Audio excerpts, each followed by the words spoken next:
इस लेसन में हम बात करेंगे मेकिंग इंटरफेरेंसेस। इंटरफेरेंसेस के वर्ड से आप पहले ही, इन्फ्रेंसेस के वर्ड से आप पहले ही वाकिफ हो गए। इसका मतलब होता है लाइन के दरमियान पढ़ना, यानी जो आपकी लाइनें हैं उनके बीच बीच में इंपॉर्टेंट बातों को पढ़ना, यानी जंपे लगाना, अपनी मर्जी से बातें छोड़ देना, कुछ बातें अपनी मर्जी से ऐड कर लेना, ये होती है इन्फ्रेंसेस। तो आमतौर पर जब हम स्टडी कर रहे होते हैं तो हम अपनी मतलब की बातें पढ़ लेते हैं और बाकी कुछ लाइनें जो हमें इंटरेस्टिंग नहीं लगती उनको हम छोड़ देते हैं। तो राइटर भी ऐसे ही करता है और वो हमसे भी कहता है कि आप भी इन्फ्लुएंसेस कर सकते हैं। तो राइटर को क्योंकि पता होता है रीडर का कि उन्हें इन्फ्लुएंसेस करनी है, तो इसलिए वो राइटर भी कुछ इम्प्लाइंग करता है, कुछ आइडियाज़ को वो इस तरह से लिखता है कंक्लूजन्स की फॉर्म में, ताकि हमें आसानी से पता चल सके।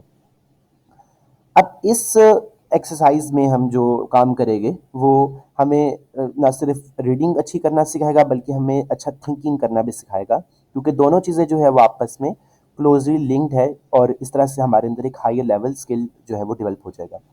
फॉर एग्जाम्पल स्टार्ट करते हैं। आप रोड पर जा रहे हैं और आप देखते हैं कि बहुत ज़्यादा लोग जमा हुए हैं, बहुत शोर है और शीशे टूटे हुए हैं, और आप वहाँ से लोग ऊंची ऊंची बातें कर रहे हैं। ठीक है, आप वहाँ से अपने घर आते हैं तो आप ये इन्फर कर लेते हैं कि यहाँ पर कोई एक्सीडेंट हुआ होगा। अब आपने वहाँ जाकर देखा नहीं है, ठीक है, आपने बस ये कुछ आपने क्या किया, आपने देखा वहाँ रश है, वहाँ शीशे टूटे हुए, हो सकता है वो किसी गाड़ी के शीशे टूटे होंगे, लोग ऊंचा ऊंचा बोल रहे हैं तो शायद एक्सीडेंट हुआ है, लोग आपस में लड़ रहे हैं। ठीक है, अब आपने ये इन्फर कर लिया इन चीज़ों से कि यहाँ एक्सीडेंट हुआ है, आपने बारीकियों को जांचा नहीं और आपने इन्फर कर लिया।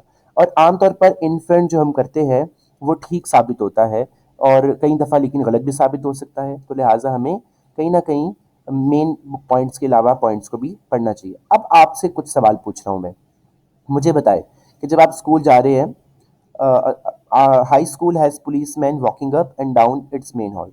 एक पुलिस मैन जो है वो मेन हॉल में आगे की तरफ चल रहा है और फिर पीछे की तरफ चल रहा है, यानी वो लगातार चलता जा रहा है। तो आप इससे क्या इन्फर करें कि ऑब्वियसली आपने एग्जाम सिस्टम में देखा होगा कि जो गार्ड होता है वो ऐसे एग्जाम हॉल में चक्कर लगा रहा होता है, तो आप ये इन्फर करेंगे। अब दूसरी तरफ आपने इन्फर देखा कि डॉग जो है वो, एक कुत्ता जो है वो सहमा हुआ है, ठीक है, और जब आप उसे थपकी दे रहे हैं तो वो डर रहा है। तो इससे क्या इन्फर किया आपने, इससे इन्फर किया शायद कुत्ता जो है वो डरा हुआ है, शायद उसके साथ पहले किसी ने मारा है, लोगों ने उसे डराया है, इसलिए अब वो इंसानों से डर रहा है। तो इस तरह से आप इन्फर करते हैं और आमतौर पर इंसान जो इन्फर करता है वो लॉजिकली ठीक भी होता है आमतौर पर। अब यहाँ इसको देखें, इस पिक्चर को देखें, यहाँ पर एक खातून एक साइड पर इशारा कर रही है और जो उसके साथ बैठे हजरत है वो सिगरेट नोश फरमा रहे हैं। तो इसमें आपने क्या इन्फर किया, उसने कुछ ऑप्शन दिए, उसने कहा है कि the old woman is asking for something, क्या वो और कुछ मांग रही है। The old woman couldn't see because of the smoke, वो औरत कुछ देख नहीं पा रही, देखिए उसने अपनी आंखें भी बंद की हुई है क्योंकि वहां बहुत ज्यादा धुआं है। The old woman was pointing to a non smoking sign, यहाँ वो जो औरत है वो मर्द को बता रही है कि भाई वहां देखिए लिखा हुआ है कि स्मोकिंग नहीं करनी, आप स्मोकिंग क्यों कर रहे हैं। तो इस तरह से हमने इस पिक्चर से तीन चीजों को इन्फर किया।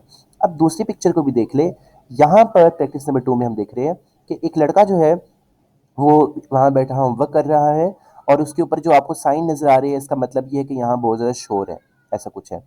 और जो दूसरे उनके फादर बैठे हुए हैं, जो हम इन्फर कर रहे हैं, अभी नहीं पता कौन है, वो टीवी देख रहे हैं और उसकी वॉल्यूम बहुत तेज़ है क्योंकि यहाँ पर वॉल्यूम के साइन आपको नज़र आ रहे होंगे। अब यहाँ पर उसने कहा है कि the man has a problem with his vision, आदमी की नज़र ख़राब है इसलिए बड़ा नज़दीक होकर बैठा हुआ है। The man is doing his homework, लड़का अपना होमवर्क कर रहा है। The man watches a lot of TV, आदमी बहुत ज़्यादा टीवी देखता है क्योंकि उसने ऐनक पहनी हुई है, ऐसे भी हमें इन्फर किया जा सकता है। The father can not read, आदमी जो है वो पढ़ नहीं सकता। तो खैर हमारी इन्फर जो है वो असल में इन्फरेंस है क्या, यानी हम क्या करते हैं, इन्फॉर्मेशन को छोड़कर जंपे मारना शुरू कर देते हैं।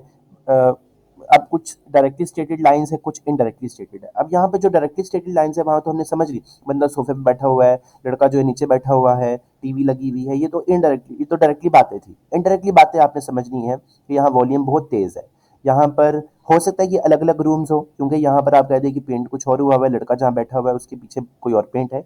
तो इन्फर करना है आपने और अपने लॉजिक को इस्तेमाल करके, अपनी थिंकिंग को यूज करके ही आपने करना है।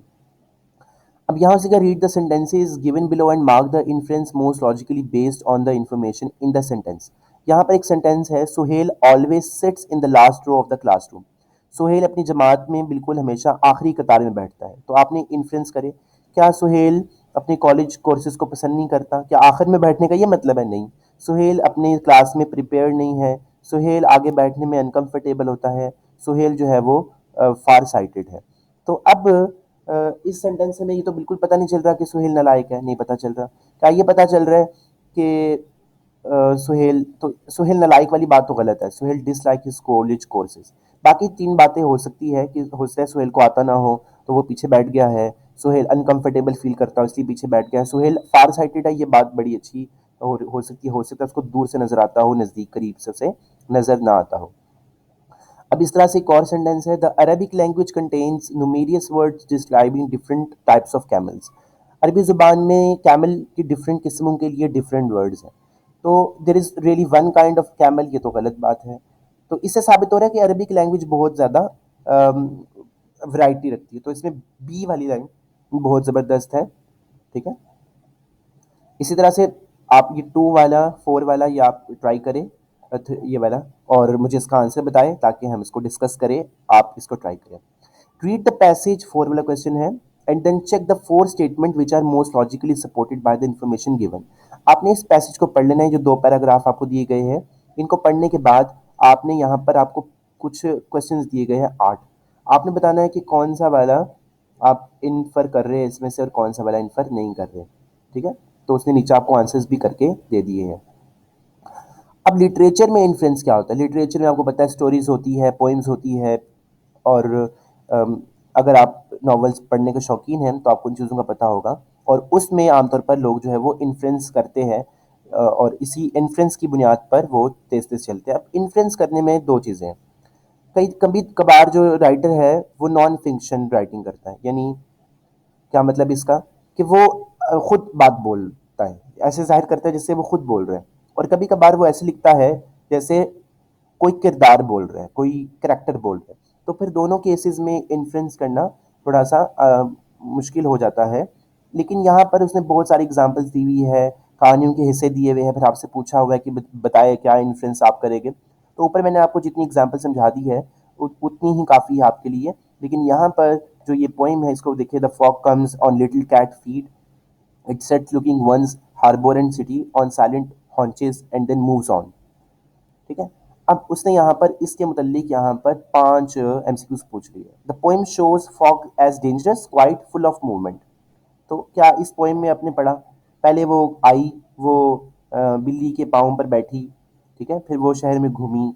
तो इसमें ये पता चल रहा है कि जो फॉग है वो फुल ऑफ मूवमेंट है, ठीक है। इस तरह से आपने बाकी भी सवाल हल कर लेने हैं, काफ़ी आसान है। और दूसरा तरीका होता है राइटर का, कुछ इस तरह से वो लिखता है जैसे करेक्टर बोल रहा है, अपनी बात वो जाहिर नहीं करता। तो ये हमारा चैप्टर जो था वो इसी की मज़ीद मशकों पर मौजूद है, और आपने ये मशक़ें करनी हैं ताकि आपकी रीडिंग जो है वो कम्प्रीहेंसिव अच्छी तरह से हो सके। अब पेपर में क्या सवाल आ सकता है? पेपर में आपको सवाल आ सकता है, आपको वो कोई लाइन देंगे, कोई स्टोरी देंगे और आपको बोलेंगे कि इन्फर करें, आपको क्या समझ आ रही है इसमें। तो वो आपने इन्फ्रेंस करना है, बहुत आसान होता है इन्फ्रेंस करना। इंशाल्लाह ताला अगले लेक्चर के साथ मिलेंगे, तब तक के लिए मुझे दीजिए अल्लाह हाफिज़।